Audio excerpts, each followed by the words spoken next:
Good morning, children. Today I am going to start with the new chapter, which is chapter 7 in your book, Rise of the British Power in Bengal. Okay, children, before I start, now Britishers were looking for territories in the east where they could invest their capital, invest their funds so that it is profitable for them and the other countries of Europe. So, Britishers they came to India as the East India Company. Okay, there were a group of merchants whom the Queen sent. Okay, Queen Elizabeth sent these merchants to trade with the East, and among the East our country was there, and initially they imported many spices and cotton textile and other things, and they found it really profitable because they used to purchase it from our country at a very low price and used to sell at a high price in the European market. So East India Company first of all had come as a set of merchants. Okay, and their main aim, when they saw that there is a lot of profit by doing trade with India, then the queen, she ordered that let us have a settlement there in India. And in 1612 there was a factory set up at Surat. Okay, now there was the name was a factory, but there was no production going on in this. It was just a settlement. It was a warehouse and some quarters for the employees who were living there. Then by 1639, in the middle, 1623, Broj, Agra, Ahmedabad settlements were there of the East India Company. And by 1639, Madras, which was again a major milestone in the history of British presence in India, Madras was also conquered, and not conquered, but yes, there was a trading settlement which was fortified in Madras, and that trading settlement came to be known as by the name of Fort St. George. Okay. Now, children, by 1688, in 1688, Charles II, he was the son-in-law of a Portuguese trader, and this Portuguese had given the island of Bombay in dowry to Prince Charles. So Prince Charles, what he did, he rented this island of Bombay to the company for doing company's business, and in turn he said that he will be charging 10 pounds per year from the company. So in 1688, even Bombay was a center of East India Company.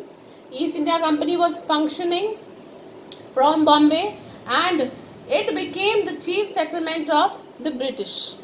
Okay, how did the company get Bombay as a settlement? Was that Prince Charles had was presented this island of Bombay by his father-in-law, okay, who was a Portugal, all right, and he rented it to the company.